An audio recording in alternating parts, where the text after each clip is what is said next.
if you're looking for daily Ielts training or any of the books. Subscribe to our channel, like this video and comment the book name.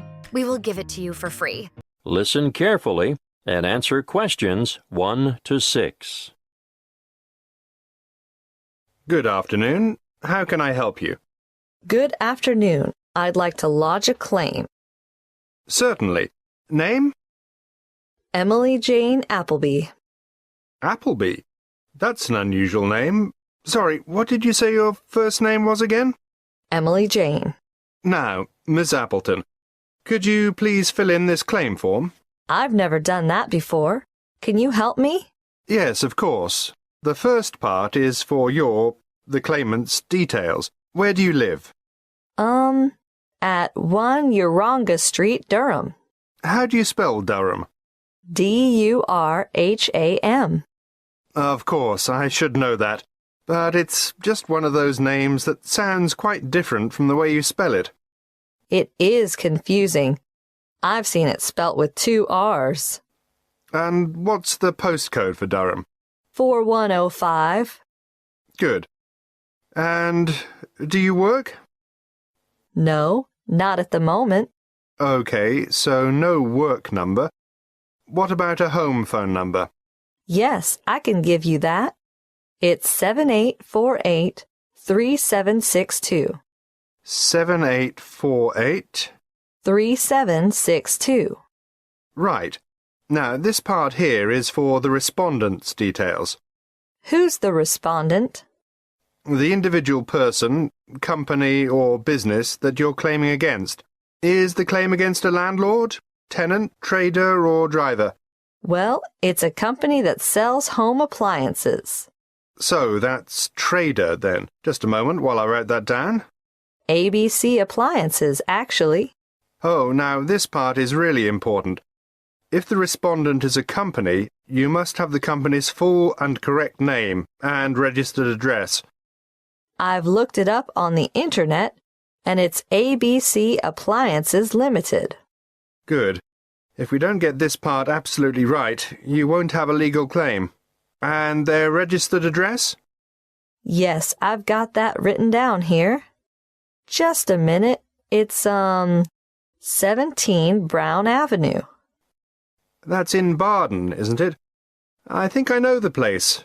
My wife bought a vacuum cleaner there last month. Yes, Barden. Have you got the postcode for Barden? It's really similar to mine. Wait a moment.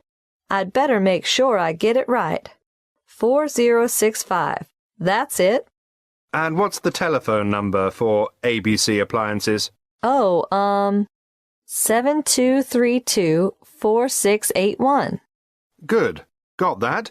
Now, in the third part of this form, we get to the actual goods or services that are in dispute. I assume you made a purchase from them. Yes, that's right.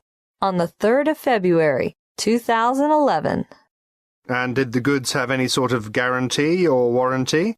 Yes, but only for 6 months. So it was just a 6-month warranty. Yes, they offered me an extended warranty for 3 years. But I would have had to pay extra for that. Oh, I see. Before you hear the rest of the conversation, you have some time to look at questions 7 to 10.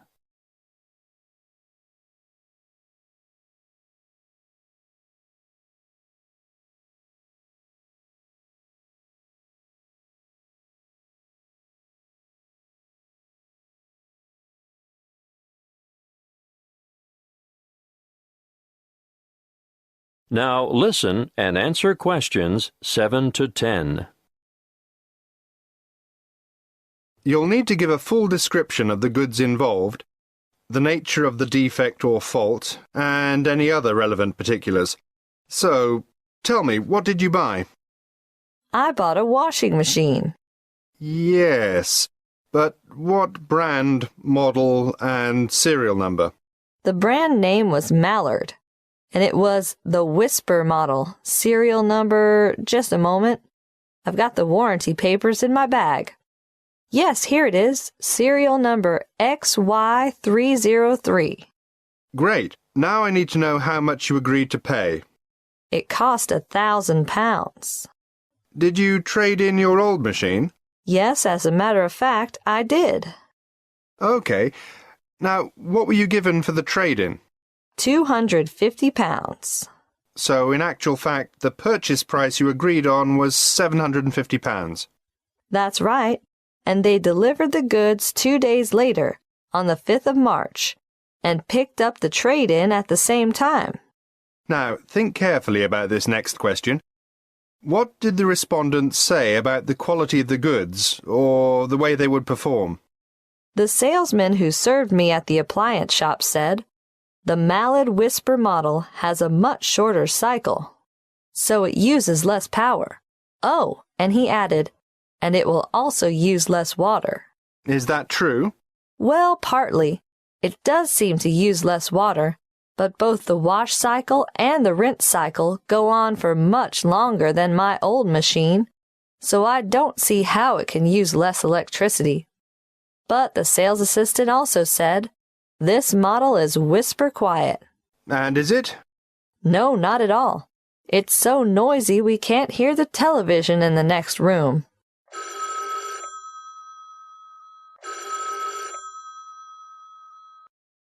Excuse me, I have to answer that. Would you mind waiting? I'll get back to you in a minute. That is the end of Section 1. You now have half a minute to check your answers.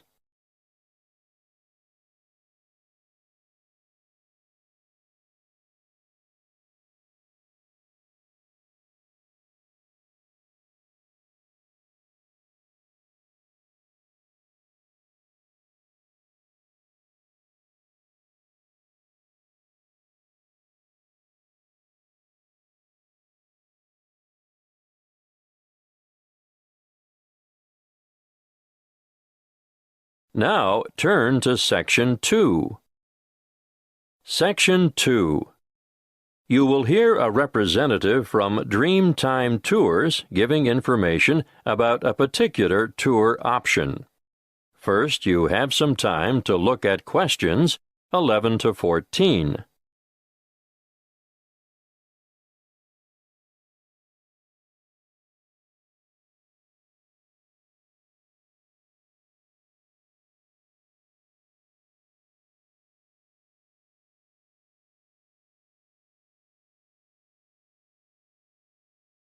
Listen carefully and answer questions 11 to 14. Dreamtime Tours have just the tour for you.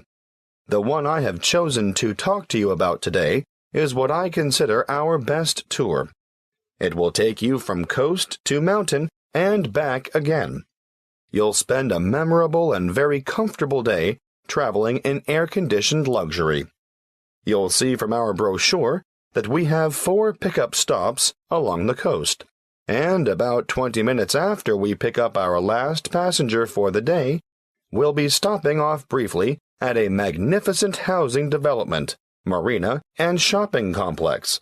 You'll be able to admire some of the most expensive and lavish houses on the coast.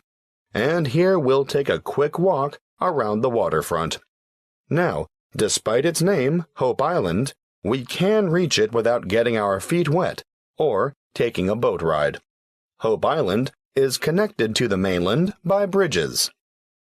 From there, we head inland to the beautiful Tambourine Mountain. You'll have time to browse in the many specialty shops, or you can sit and relax at a friendly outdoor cafe. We board the bus again and pass through an old timber milling town on our way to O'Reilly's Green Mountains. Once there, you might wish to venture across the famous Treetop Walk, which is a bridge suspended in the canopy of a rainforest. Definitely not for the faint-hearted. If you're not up to the excitement of this walk, or perhaps after you've done it, why not enjoy lunch on the balcony of O'Reilly's restaurant? Before we leave, you'll have time for a stroll through the botanical gardens, or perhaps you'd like to feed the beautiful parrots and other birds. We'll supply the birdseed. From O'Reilly's, we travel to an alpaca farm for a demonstration, and of course, there'll be a photo opportunity for you with these gorgeous animals before returning to the coach for the journey back to your original departure point. Before you hear the rest of the talk, you have some time to look at questions 15 to 20.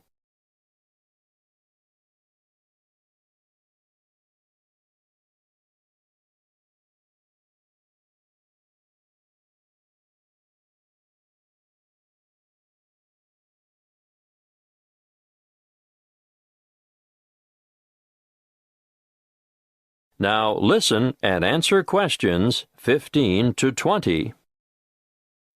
If I've persuaded any of you to sign up for this tour, take a look at our Dreamtime Tours brochure. You'll see that you can book over the telephone, or you can make reservations through the reception desk. We generally have a member of staff manning the desk from 7:30 a.m. to 9 p.m. every day of the week. Don't hesitate to ask reception staff any questions that you might have about this tour or any other tour, and be sure to make it known if you have any special needs. We'll do our best to make your trip rewarding and worthwhile. If this is the tour you want, be sure to specify Green Mountain Tour, and note that these excursions are full-day tours on 3 days of the week only, Sunday, Monday, and Friday, although we're hoping to have a Saturday tour available by next year. You'll see that fares are extremely reasonable, with each adult paying just $37. Now, that's not bad for a trip of around 280 kilometers, is it? If you want to bring the family, obviously, the Family Pass is great value at $94. That includes 2 adults and 2 children.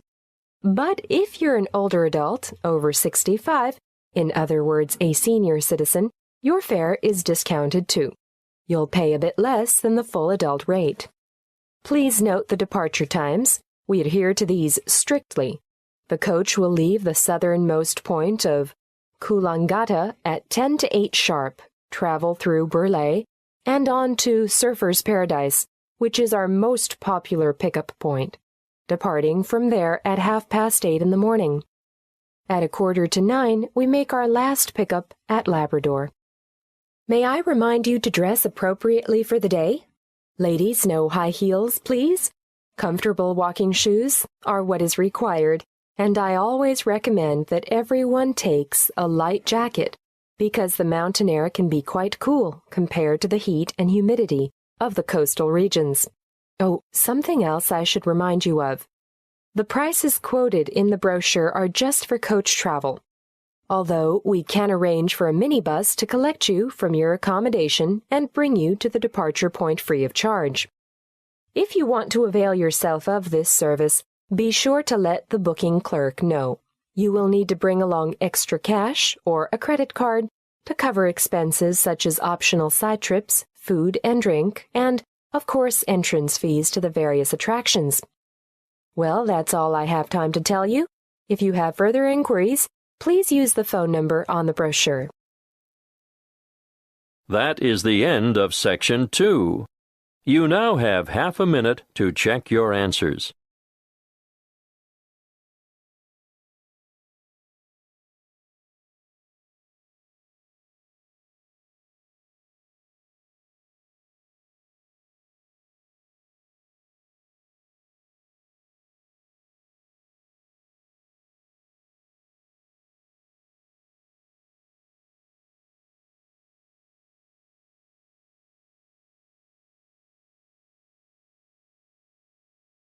Now turn to Section 3. Section 3.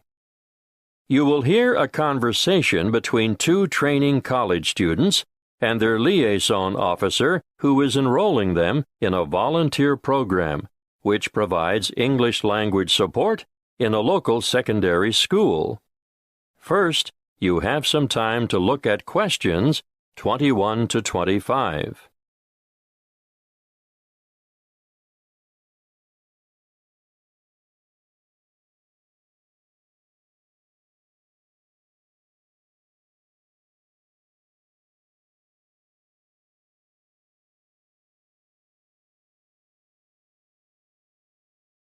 Listen carefully and answer questions 21 to 25. Come in and sit down, Lester. Sharon, I can see you're keen to know more. To start with, I'd just like to say that we value volunteers highly and recognize their importance and assistance in the provision of quality education. Thank you. We're looking forward to helping out.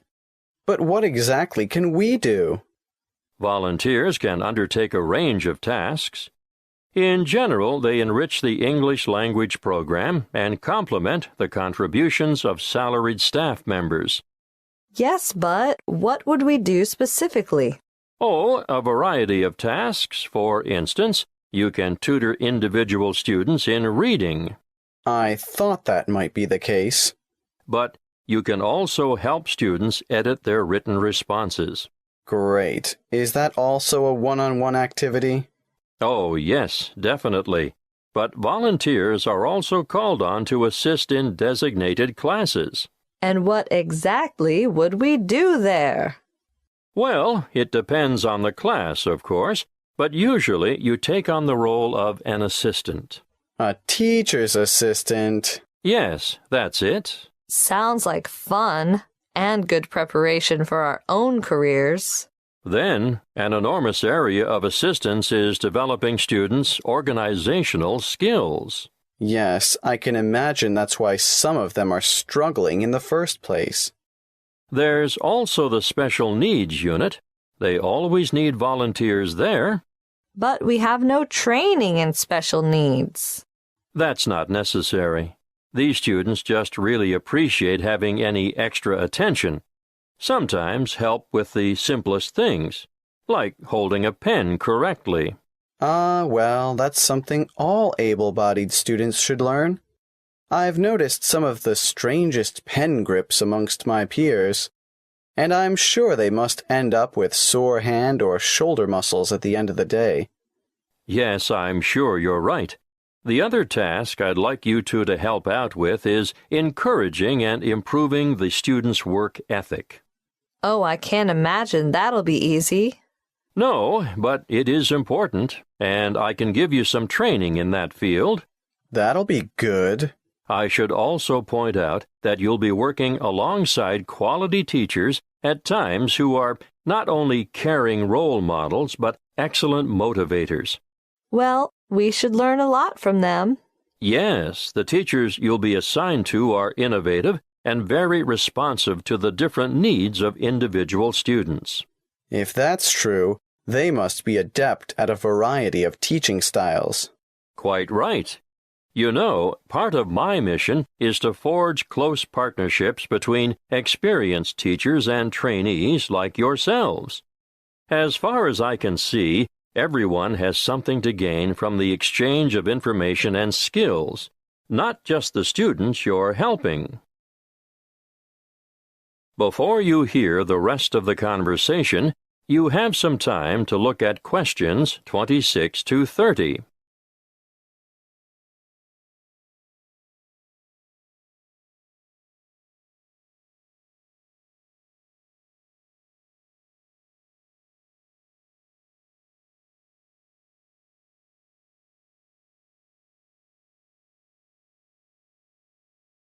Now listen and answer questions 26 to 30.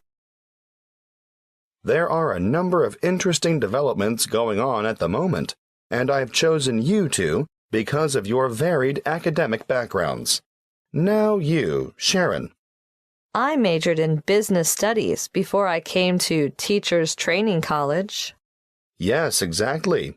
Well, I've always been more interested in science, marine biology in particular. Yes, I think it's quite exciting. The school you're going to assist at is augmenting the number of vocational learning experiences offered within its subjects. Educational philosophy these days seems to recognize the importance of increasing practical components in the curriculum. Areas of development being pursued include building and construction, agriculture, business education, and hospitality. But the Marine Studies course is already well developed. Oh, now I see where we fit in.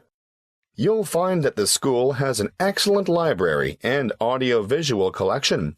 There are 3 computer laboratories and a special needs network with 6 stations. Ah, they are well equipped. Wait till you see their independent learning center. What's so special about their ILC? They have the most sophisticated self-learning software I've ever seen in this region of the country. Really? Uh-huh. And there's a wide number of extracurricular activities, an extensive sporting program. Oh, sport? Not my thing at all. Well, no, maybe not. But they also promote students' participation in different scholastic competitions. I'm impressed. I think we're going to enjoy this. That is the end of Section 3. You now have half a minute to check your answers.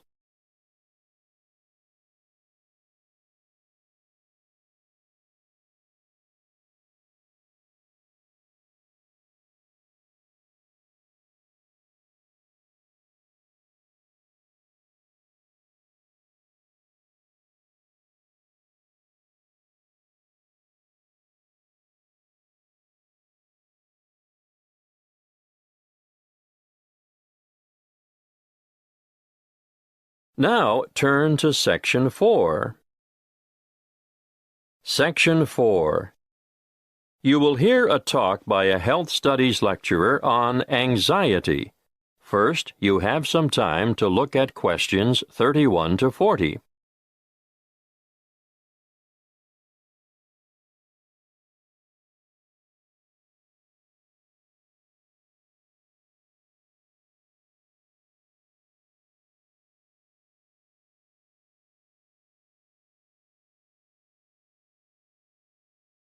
Listen carefully and answer questions 31 to 40. My talk today is on anxiety. Anxiety is something you've all experienced at some time in your life, so you'll know that it's an emotional condition in which feelings of dread, fear, and mental agitation predominate.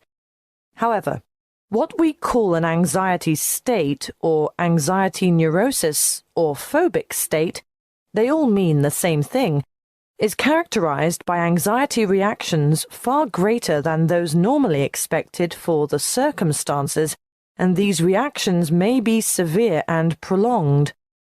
This is the most common form of neurosis in westernized countries. Usually, normal anxiety decreases with repeated exposure to the feared situation, whereas a neurotic anxiety tends to increase. Gradually, the person is inclined to avoid the feared situation and views it with increasing dread. Sometimes there may be an inherited tendency for this, but usually environmental issues are more important. The individual may have been a worrier throughout life, and a stressful condition, just before symptoms set in, is common. Often there is a gradual build-up of anxiety, possibly for weeks or months, before the ultimate break occurs. The precipitating cause is usually one of great significance to the patient, often related to personal events, such as bereavement, a breakup, threats to career, health, or personal integrity. What are the symptoms of phobia? Well, phobic states often develop into severe, crippling challenges that can be very difficult to overcome. The person develops a fear of certain situations. It's not uncommon to have one or more of these present at the same time. I'm going to name some frequent phobias and give you a description of their symptoms. Let's start with agoraphobia, which is when the person has an intense anxiety about venturing outside the safety of the normal home surroundings. It may be impossible for this person to ever go out alone. Their fear of public or open spaces is completely irrational, and they often end up leading very secluded lives. Claustrophobia, on the other hand, is a morbid fear of closed-in areas or places.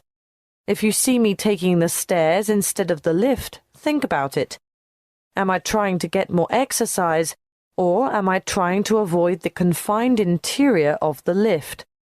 And I'm sure you all know people who are afraid of flying. Sometimes it's the fear of being enclosed in the aeroplane itself, and you can imagine how the cramped confines of airline toilets are really bad news for these sufferers. Now I'll move on to discuss social phobia, which, believe it or not, is more common in men. It's an acute anxiety that develops when they are in the presence of others. They feel self-conscious, apprehensive, and embarrassed. If attention, real or imagined, is focused on the sufferer, he becomes uneasy and may blush, stammer, or stutter. Some sufferers even develop tremors, shaking or trembling movements of a part or parts of the body. Or another very common sign of their extreme discomfort is that they perspire profusely on their palms, under their arms, or on their feet. That brings me to the last one that I want to mention today, and that is single phobia. And no, it's not a fear of lifelong bachelorhood. This one is actually precipitated by an acute aversion to dogs, cats, spiders. You may have heard of the term arachnophobia. Well, it applies specifically to spiders, but any single thing can basically cause a strong aversion. Snakes, frogs, mice, or rats, for instance. I can assure you the list is unlimited. You name it, and someone is sure to have a phobia about it. Some people are terrified of the dark, for example, and I'm not talking about young children here. You'd be surprised how many adults are afflicted in this way. Well, I see our time is up. Next week I'll go into some of the treatments and therapies for phobias that have been used over the ages, and some of the relatively new drugs that have recently come on the scene. That is the end of Section 4. You now have half a minute to check your answers.